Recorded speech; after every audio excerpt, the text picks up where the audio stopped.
जाएं, वोट दें इस यकीन के साथ कि वोट जिसको भी दें उससे आगे सवाल कर सकें। आपने जिस किसी को भी वोट आपने देना है, इस जिम्मेदारी के साथ वोट देना है कि कल जो भी नुमाइंदा आपके इलेक्शन से कामयाब होके आता है, इलेक्शन में कामयाब होने के बाद आप अपने नहीं, उसने जो वादे आपसे कर रखे थे उस वादे के तहत आप जाएं और उससे सवाल कर सकें कि भाई मुस्तफ़ा कमाल, भाई मिफ्ता इस्माइल, मोहम्मद मुरसलीन ख़ान और अब्दुल कादिर मंदूखेल मुझे और अमजद आफरीदी, इनमें से जो भी आता है आपने उनसे जाके सवाल करना है कि आप जिस वादे के बाद इलेक्शन कैंपेन में उतरे थे, आज आप इलेक्शन में कामयाब हो के एमएनए बन चुके हैं।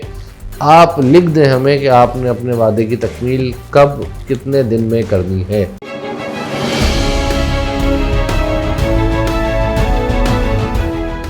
औज़ु बिल्लाहि मिनश शैतानिर रजीम, बिस्मिल्लाहिर रहमानिर रहीम, अस्सलामु अलैकुम।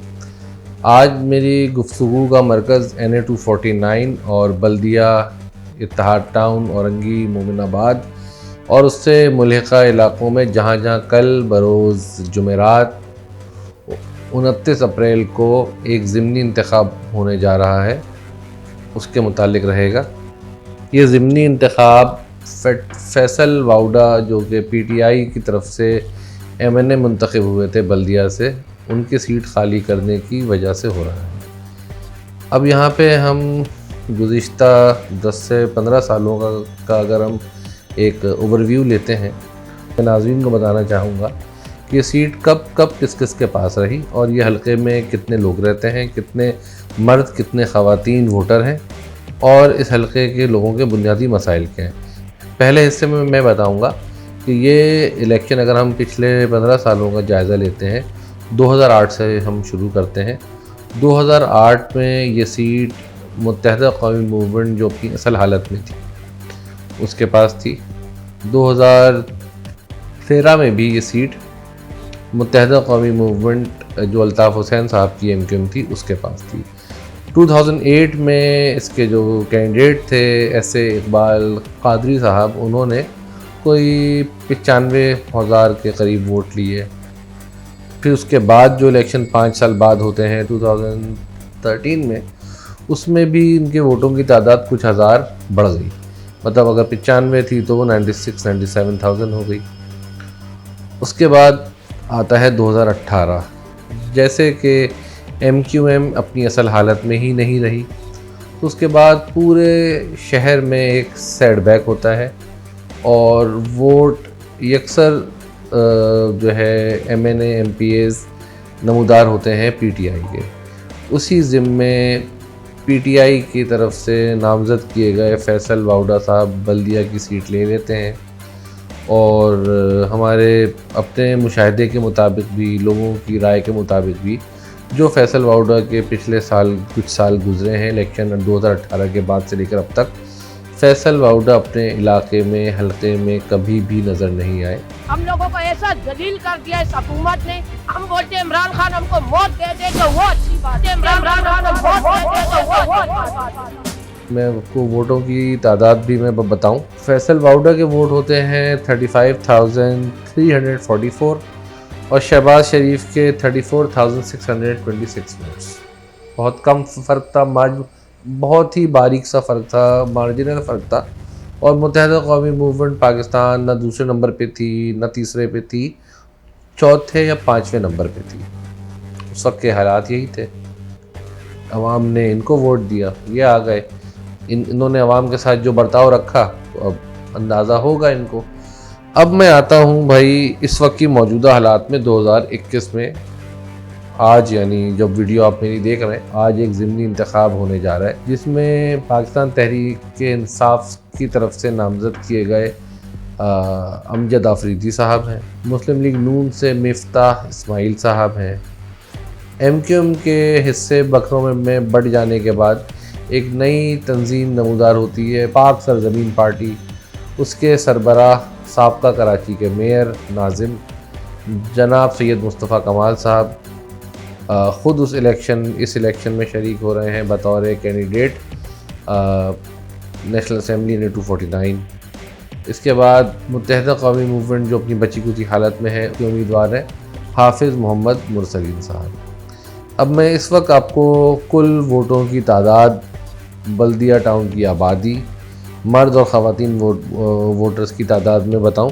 उसके बाद थोड़ा सा वक्त आपका लूँगा, वीडियो आप आखिर तक देखते रहिएगा। कुछ आखिर में सवाल और कुछ अहले शहर की जानिब से राय भी देना चाहूँगा। इस वक्त बल्दिया टाउन NH 49 की जो आबादी है वो है 7,82,780 अफराद की, जिसमें से वोटर्स की तादाद है तकरीबन 3.25 लाख, 3.25 लाख वोटर है, जो कि मजमूई आबादी का 43% बनता है।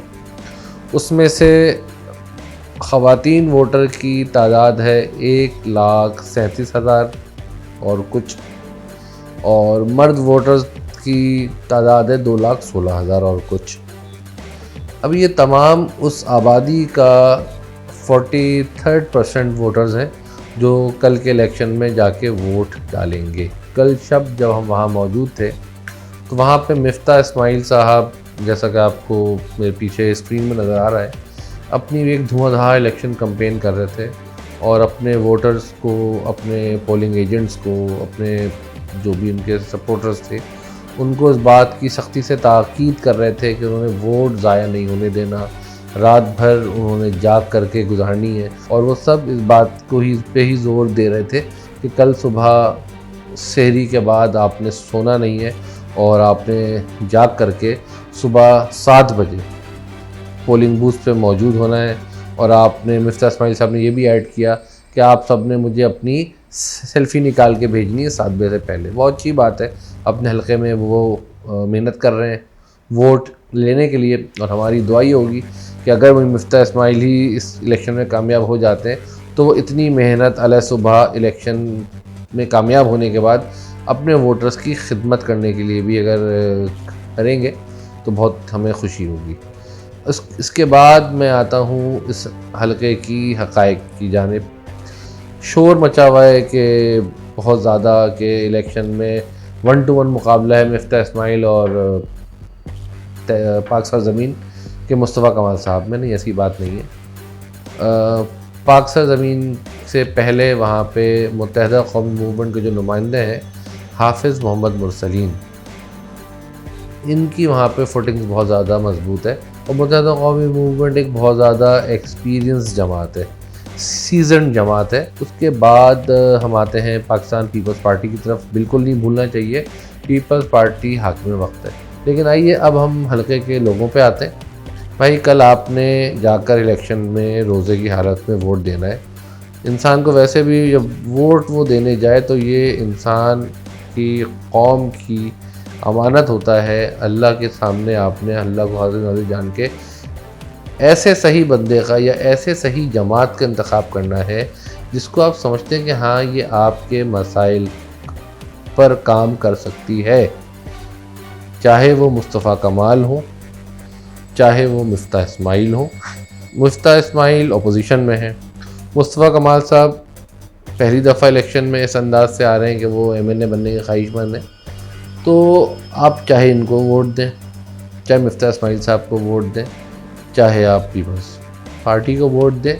लेकिन इतना फिर बताऊंगा, बड़े वसूख के साथ और बड़ा रिस्क लेते हुए बता रहा हूं कि पाकिस्तान पीपल्स पार्टी अगर अभी भी अपने आवाम को फैसिलिटेट करना चाहे बल्दिया में तो कर सकती है, क्योंकि सूबाई हुकूमत उनकी है, वज़ीर आला उनका है, वज़ीर बल्दियात, वज़ीर रेवेन्यू, एक्साइज, टैक्सेशन और तमाम वज़रा इनके हैं। अगर वो हुकूमत में ना भी आएँ और सहूलत देना चाहें तो अभी भी दे सकते हैं। वो फ़ैसला आपने, राय आपकी होगी, फ़ैसला आपने करना है कि आया उन्होंने आपको सहूलत दी या नहीं दी। उसके बाद रह जाती है तहरीक लब्बैक। अभी तक कुछ समझ नहीं आ रहा कि वो लब्बैक को कंटिन्यू करना है या आईन पाकिस्तान और क़ानून पाकिस्तान में उसको हलदम कर दिया गया। आपने जिस किसी को भी वोट आपने देना है, इस ज़िम्मेदारी के साथ वोट देना है कि कल जो भी नुमाइंदा आपके इलेक्शन से कामयाब होके आता है, इलेक्शन में कामयाब होने के बाद आप अपने नहीं, उसने जो वादे आपसे कर रखे थे उस वादे के तहत आप जाएं और उससे सवाल कर सकें कि भाई मुस्तफ़ा कमाल, भाई मिफ्ता इस्माइल, मोहम्मद मुरसलीन ख़ान और अब्दुल कादिर मंदूखेल मुझे और अमजद आफरीदी, मुझे तहरीक लब्बैक के उनका नाम शायद इल्म में नहीं है मेरे, इनमें से जो भी आता है आपने उनसे जाके सवाल करना है कि आप जिस वादे के बाद इलेक्शन कैंपेन में उतरे थे, आज आप इलेक्शन में कामयाब हो के MNA बन चुके हैं, आप लिख दें हमें कि आपने अपने वादे की तकमील कब कितने दिन में करनी है। उस वक्त हम ये नहीं सुनेंगे कि आप ये आवाज़ें मारें कि हमारे पास इख्तिदार है पर इख्तियार नहीं, इख्तियार पीपल्स पार्टी के पास है, या 18वीं तरमीम लग गई या 19वीं तरमीम लग गई। आपने जो जो सब्ज़बाग बल्दिया की मज़लूम अवाम को दिखाए हैं, आपने इलेक्शन के बाद, क्योंकि इलेक्शन 5 साल नहीं है, आधा वक्त आपका फैसल वाउडा ले चुके हैं, आधा वक्त आपके पास है। जिसको भी सीट मिलती है वो खुदा के वास्ते अल्लाह को हाजिर नाजिर जान के खिदमत के जज्बे के साथ इस वक्त मैदान में उतरे, असेंबली में जाए, लोगों की खिदमत करके दिखाए। तो आइंदा आने वाले 5 साल, उसके बाद आने वाले हर दफ़ा के 5-5 साल आपको मिलते रहेंगे।